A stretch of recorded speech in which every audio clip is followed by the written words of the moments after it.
Bonjour à tous et à toutes, c'est Chaplin, impérateur de la Ligue Triagalica. J'espère que vous allez bien. On se retrouve aujourd'hui pour une vidéo un petit peu spéciale puisqu'on ne va pas jouer, hein, c'est simplement une vidéo d'appel, de proposition, voilà, pour un événement qui va se produire sur le serveur sur lequel il reste un petit peu de place si des joueurs sont motivés et intéressés par celui-ci.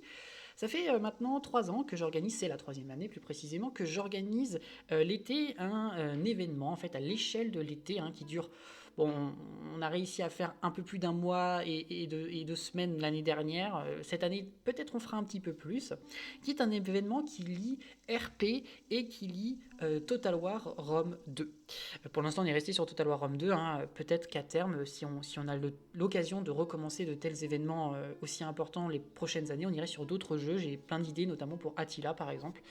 Mais pour ce qui est de cette année, nous serons sur Rome 2.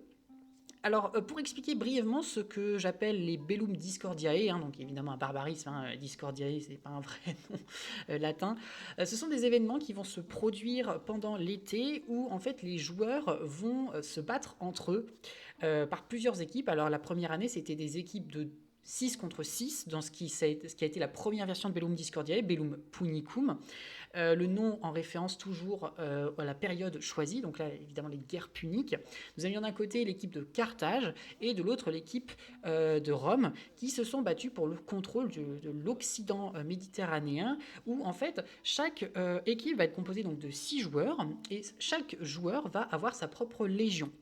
Celui-ci va avoir, donc je parle pour les joueurs, hein, va avoir l'occasion de se déplacer chaque jour, mener son action, il a ses propres troupes, etc. Mais puisque c'est un jeu d'équipe, il y a une mise en commun, notamment d'un point de vue économique, puisque les joueurs vont devoir prendre des cités, et cela va produire un certain nombre de revenus, permettant notamment l'entretien des troupes. Les deux factions étaient en guerre, hein, dans le cas de Bellum Punicum, et ont dû en fait tout simplement se battre l'une contre l'autre, avec au milieu, au centre, des factions neutres que je jouais en tant que MJ. Hein. Encore une fois, le RP prend une place importante dans cet événement, mais les batailles se font sur Total War Rome 2. Il y a un suivi, hein, des armées sur des logiciels, sur des sites en ligne pour créer ces armées, etc. Ce qui permet de créer en fait vraiment à l'échelle d'un mois à peu près une campagne Rome 2 à plusieurs joueurs. La première session, donc Bellum Punicum, a duré un peu plus d'un mois. Ça a été une expérience très intéressante, beaucoup de tests. Hein. C'était la première tentative. J'étais un petit peu à mes débuts, hein, puisqu'en fait, évidemment, ça me demande beaucoup de temps, puisque chaque jour, je dois prendre en compte les actions des joueurs, qui se sont entre eux concertés ou non. Tous les dimanches, je mets en place la balance économique par rapport aux revenus récupérés et aux dépenses effectuées pour voir si tout est bon, etc. Et au-delà de ça, évidemment, il faut que j'organise tout. Si eh bien, des joueurs de Rome veulent rencontrer en session RP des personnages de Carthage, etc. Ça, c'était la première session. L'année d'après, enfin l'année suivante, mais ce qui représente pour nous en fait l'année dernière, hein, donc en 2023, nous avons organisé la deuxième session de Bellum Discordiae, donc Bellum Parricidium, donc la guerre des pères, enfin des frères, la guerre familiale en fait, hein, qui prenait place dans un contexte bien différent puisque nous étions en plein cœur des guerres civiles, quelque temps en fait après l'assassinat de Jules César, où cette fois-ci c'était 3 équipes qui se battaient. Alors on avait eu des équipes de 5 joueurs, donc 15 joueurs en tout, un petit peu plus que l'année précédente, et qui ont eu comme objectif de s'étendre, pareil, hein, dans la même lignée évidemment, sauf qu'évidemment, puisqu'ils étaient 3 équipes, eh bien, il fallait avoir une égalité juste, en fait. Hein. Il fallait trouver un compromis, etc., pour ne pas trop s'attaquer à l'un, parce que l'autre, il pouvait y avoir des alliances, etc. Tout cela, évidemment, en mêlant du RP. Il y avait des sessions au Sénat organisées, puisque les joueurs n'étaient pas en guerre. Au début de la partie, ils pouvaient décider de vraiment mener une vie pépère. Il y avait des conquêtes à mener contre des factions neutres, etc. Et tenter, effectivement, de ne pas rentrer en conflit avec les autres autour de sessions au Sénat, avec des moments RP, en fait. Ces soirées-là, hein, j'ai envie de dire, puisque nous faisions ça principalement le soir, et ça a permis en fait de créer une dimension supplémentaire à Bellum Discordiae, puisqu'on a mis beaucoup plus en avant le RP. Il y en avait déjà pas mal dans Bellum Punicum, mais quand même, et ça a permis de créer, si vous voulez, un engouement autour de cet événement. Bellum Parricidium a vraiment bien marché. Bon, il y a eu quelques écueils, quelques problèmes, mais globalement ça a été une très très grande réussite. Ce qui a permis de faire vivre vraiment beaucoup le serveur, qui m'a pris beaucoup de temps. Ça me prend beaucoup de temps, mais c'est toujours très agréable de voir que les joueurs sont très intéressés par ça. Et donc, pareil, même système mécanique. Nous avions donc cette fois-ci trois équipes, hein, avec 5 joueurs qui avaient chacun leurs troupes, leurs armées, leurs légions. On n'est pas obligé de jouer Rome, je précise, hein, que pour n'importe quelle année, on n'est pas obligé de jouer Rome, on peut jouer n'importe quelle faction, enfin pas n'importe laquelle, hein, ça va dépendre de l'attribution, etc. Mais tout de même. Et ça va permettre tout simplement de créer, voilà, de mettre en place une dynamique du serveur un petit peu, guerrière, un petit peu hostile, etc., qui est très intéressant. Donc même système pour y revenir, donc, hein, on avait donc des armées jouées par un joueur, mais au sein d'une faction, donc il y avait les mêmes revenus, les mêmes dépenses. Alors très bien, typiquement, je prends un exemple, si un joueur voulait enrôler, je sais pas, une troupe, bon, je prends l'exemple de légionnaires romains par exemple, eh bien il fallait qu'il demande à son équipe, il ne pouvait pas les enrôler parce qu'il y a un coût d'enrôlement, mais il y a aussi un coût d'entretien. Il fallait aussi prévoir les stratégies au fur et à mesure de l'événement et même avant, par rapport aux conquêtes, etc. Bellum Parikidium a été une très grande réussite pour moi, c'est un événement que j'ai vraiment apprécier, organiser et y suivre, puisque en fait en tant que MJ, voilà, pour ceux qui font du jeu de rôle, un MJ peut tout à fait intervenir dans ses parties, il n'y a pas de problème, il faut juste mettre un peu de côté ses préférences, etc., ses appétences. J'ai pu le faire, notamment je jouais la faction de Sextus Pompée, hein, qui est en bleu sur la carte, et qui finalement s'en est plutôt bien sorti d'ailleurs, hein, par rapport à l'équipe, enfin, demander aux joueurs, ça s'est plutôt bien passé. Et finalement, eh bien, j'étais pas trop sûr cette année de pouvoir recommencer, étant donné mes études qui m'ont pris beaucoup de temps. Et puis bon, j'ai réussi à me dégager pas mal de temps, puis j'ai très envie d'organiser. Et évidemment, à chaque fois, l'objectif, c'est d'aller plus loin. Cette année, donc, nous allons partir sur une 3e session de Bellum Discordiae, qui s'appelle cette année Bellum Romanum, donc la guerre des Romains, et qui va prendre place sur la Rome, dans la Rome antique du 3e siècle, après Jésus-Christ, pardon, justement, à l'époque d'Aurélien. En fait, on est quelques temps avant Aurélien.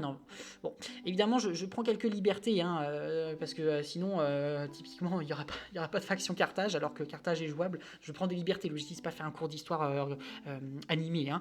Donc, on a des libertés. Donc, si on devrait placer cet épisode, on serait certainement en 270, hein, quelques temps avant l'accession. Enfin, Aurélien est au pouvoir, mais encore sur sa partie de l'Empire, il n'a pas fait la réunification, hein, c'est pas encore le restitutor. Mais voilà, on est en 270 et ici on a une explosion des factions. Mon objectif c'était de pouvoir proposer aux joueurs une autonomie plus importante dans leurs activités. Alors comment ça va se mettre en place ? Ce que je dis est disponible dans les règles. Alors si vous êtes intéressé, évidemment tout est redit de manière très claire sur mon serveur. Il suffit de se connecter au serveur, le lien sera dans la description, d'aller lire les règles. Ça c'est évidemment obligatoire, hein. Il y a aussi un petit formulaire, enfin il faut cocher en fait un petit contrat qui promet que vous n'allez pas insulter, parce qu'on a eu quelques énervements un petit peu stupides de la part de joueurs qui n'étaient, ma foi, pas très bien éduqués. Mais globalement, il faut... voilà, c'est tout à fait ouvert, tout le monde peut venir, il suffit de venir. Donc tout ce que je dis là sera évidemment re-raconté, mais pour peut-être vous donner envie, justement, parce que bon, si je vous lâche maintenant, vous allez dire, ok, on fait quoi ? L'objectif, c'était de créer de nouvelles libertés, de nouvelles opportunités. Donc cette fois-ci, la carte va se dérouler, on est toujours évidemment autour de la Méditerranée, sur la carte de Rome 2, Empire divisé. Aucun DLC n'est obligatoire, il suffit d'avoir Total War Rome 2, ça évidemment bien sûr, mais pas de DLC. En fait, je prends la carte, mais la carte en fait sera sur Discord. Et c'est là que je vais moi-même déplacer les points, etc. et à chaque fois les uploader sur Discord. Donc les joueurs par équipe, bien sûr. Hein. Par exemple, pour Bellum Punicum, lorsqu'une armée romaine se déplaçait, Carthage n'était pas au courant, bien sûr. Hein. Donc là, ce sera le même principe, donc il suffit d'avoir Rome 2. Aucun DLC n'est obligatoire, Total War Rome 2 suffit. Vous pouvez, bien sûr, ça va vous permettre d'avoir un certain nombre de factions supplémentaires, hein, je pense notamment aux factions espagnoles, hein, qui sont jouables dans Bellum Romanum, et qui vont en fait prendre place donc, dans ce théâtre romain du IIIe siècle, et vous allez avoir 3 grandes factions, qui sont évidemment Palmyre, la Rome d'Aurélien et la Gaule romaine, dans le jeu, et qui vont tout simplement viser à étendre leur domination à travers le monde méditerranéen, mais ils ne sont pas seuls. Chacune de ces factions va être épaulée de 2 vassaux qui sont sur la carte. Donc, bon, là, je les ai pas devant les yeux, mais alors, effectivement, de tête, pour Palmyre, on va avoir l'Égypte et la Lydie. La Galatie, pardon. Aurélien, on va avoir la Lydie et mince, bah, j'ai plus, je suis désolé, je l'ai plus, moi j'ai l'enregistrement devant moi, donc je l'ai plus en tête. Et pour ce qui est donc de la Gaule romaine, on va avoir la Bretagne, la Grande-Bretagne donc, hein, et la Lusitanie. Et puis, je vais y venir sur pour le cas de l'Italie. Donc chaque faction, faction majeure, disons, hein, donc les trois principales, vont être jouables jusqu'à trois personnes au sein, il peut y avoir trois joueurs au sein de cette faction qui vont donc ensemble gérer cette équipe, hein, et puis voilà, avoir des objectifs. Personne n'est en guerre au début de la partie, donc on peut totalement décider contre qui on va se battre, et on va choisir voilà, la diplomatie, la guerre, l'économie, etc. Et l'objectif va être aussi donc de créer un lien avec les dépendances, que j'appelle les EC dans les règles, donc les états clients, à l'inverse donc des ROM mères, hein, des RM. Et l'objectif donc c'est de créer ce lien avec les états clients qui vont être aussi joués par des joueurs. Donc des joueurs vont accepter de commencer à jouer par des dépendances. Alors évidemment, je rassure tout de suite, c'est pas parce qu'on va jouer une dépendance. Quand on se lance dans une dépendance, on est au clair là-dessus. C'est-à-dire que le joueur va pas me dire bon bah dans 3 jours je me rebelle. On peut y avoir, hein, bien sûr, mais pas tout de suite. Donc il va falloir que les joueurs acceptent d'embrasser ce rôle de, j'aime pas dire vassal parce que c'est totalement anachronique, mais en tout cas état client. Et pareil, donc il va y avoir chaque état client va être joué par une seule personne par contre, mais cette personne va être en relation avec la ROM mère correspondante. Et là, on va avoir encore une fois du RP, de la communication, de la stratégie militaire, etc. Les états clients vont devoir évidemment envoyer des ressources à leur ROM mère. Alors là, ce sera un contrat qui va être mis en place. Influence politique, puisqu'il y aura de l'influence politique, je vais y venir assez rapidement, puisque j'aimerais bien que la vidéo ne dure pas trop longtemps. Influence politique, mais aussi évidemment économie. Et puis inversement, est-ce que les ROM mères vont décider d'être plutôt tolérantes, plutôt difficiles avec leurs états clients Et c'est là évidemment que on peut jouer évidemment sur la fidélité. Hein, mais encore une fois, je maintiens, les rébellions sont évidemment possibles, mais on n'en est pas au stade où, au bout de la deuxième semaine, tout le monde va être rebelle, ce sera à la foire. Hein. Non, on n'est pas du tout dans cette optique. Donc je rassure les ROM mères et je freine les états clients. Vous le constatez peut-être, pour ce qui est donc de l'Italie, nous avons l'Italie donc, qui est prétendant romain hein, dans le jeu de base, enfin dans Rome 2, qui va être joué par moi-même. Qui va disposer d'une armée, qui va disposer d'un certain nombre d'éléments, de vassaux, enfin, d'états clients aussi, mais évidemment je jouerai RP.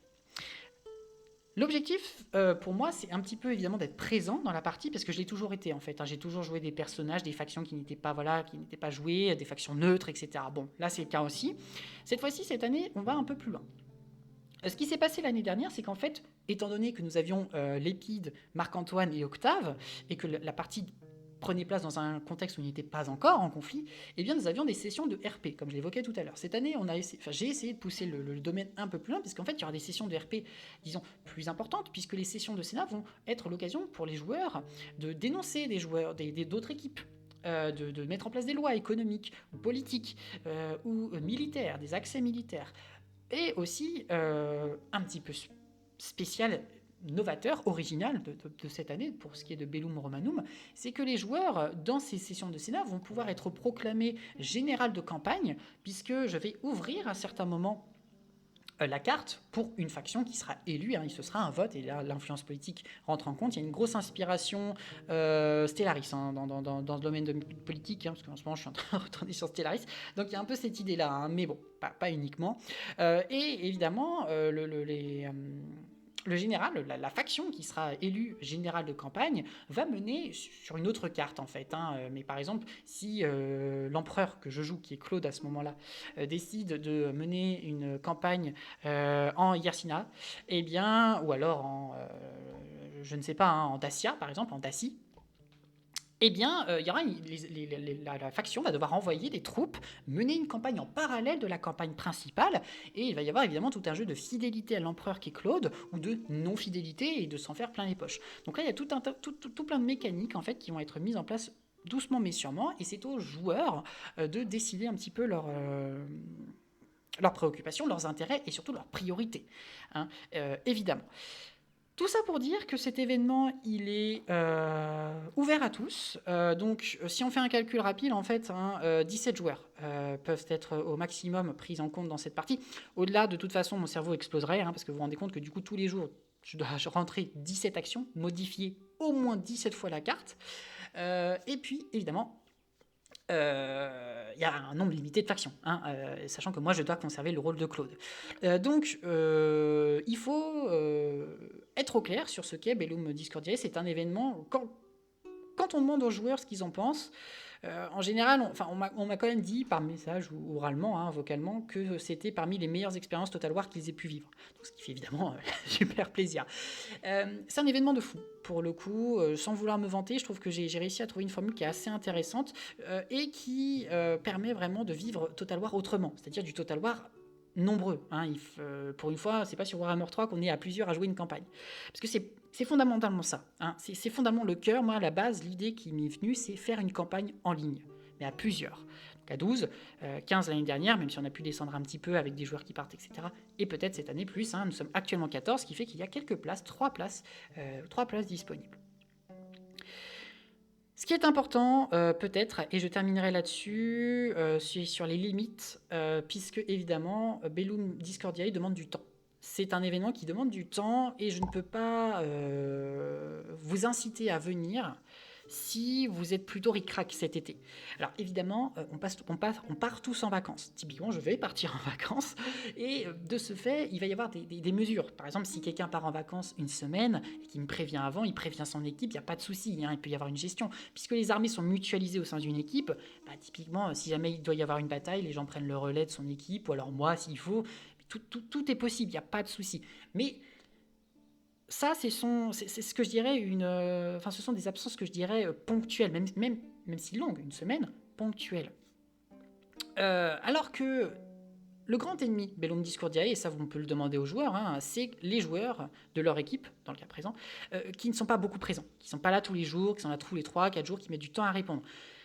Une journée, c'est 24 heures, ce qui fait que si l'action n'est pas rentrée dans les 24 heures, je considère que l'action est perdue. Alors évidemment, dans le jeu, l'armée ne bouge pas, elle n'est pas détruite. Mais il y a une perte, évidemment, s'il y a une stratégie globale de l'équipe qui a été mise en place par rapport à tel ou tel mouvement des armées. Donc forcément, un joueur qui n'est pas présent assez régulièrement, c'est pas un événement pour lui. Évidemment, si un jour J, vous n'êtes pas là, il n'y a pas de problème, votre armée ne bougera pas une fois. Mais si c'est répété, il peut y avoir évidemment des sanctions prises, dire attention, d'abord des sanctions, attention, t'es sûr que tu peux encore continuer, il faut peut-être mieux tirer, etc. Et sinon, le cas échéant, tout simplement lui dire de partir. Bon, je vais m'arrêter là. N'hésitez pas à rejoindre l'événement si ça vous plaît. C'est un événement qui est encore une fois adoré par les joueurs de mon serveur, donc je pense que c'est un événement très intéressant pour tout joueur de Total War. Et peut-être, là, c'est vraiment une promesse, prendre avec des pincettes. Je vais essayer de le filmer. Le problème, évidemment, c'est que si je le filme, je vais donner des informations très importantes à d'autres équipes sur les localisations des armées, la composition des armées, la stratégie globale. Donc, l'idéal serait évidemment que j'archive en fait au fur et à mesure du temps Bellum Romanum et qu'à la fin je fasse plusieurs épisodes en fait qui reviennent sur l'événement général. C'est évidemment tout à fait alléchant, mais ça va me demander beaucoup de temps, encore plus que me prend l'événement, et je peux vous assurer que l'événement me prend beaucoup de temps. Donc je ne sais pas si je pourrais le faire. En tout cas, je vais essayer. Peut-être au moins les grandes étapes, mais même ça, je ne le promets pas. En tout cas, si vous êtes intéressé par cet événement et si vous avez des questions, vous pouvez me les poser en commentaire. Si ça vous intéresse encore plus, vous pouvez rejoindre le serveur et les poser ces questions à moi ou à d'autres joueurs. Les joueurs qui ont participé à Bellum Punicum ou Bellum Parequidium ont le rôle. Donc il suffit de les pinguer, vous aurez vos réponses. Et puis, je vous dis à très bientôt pour une nouvelle vidéo sur la Legio Triangelica. C'était Chapla, votre impérateur dévoué. Allez, à ciao tout le monde.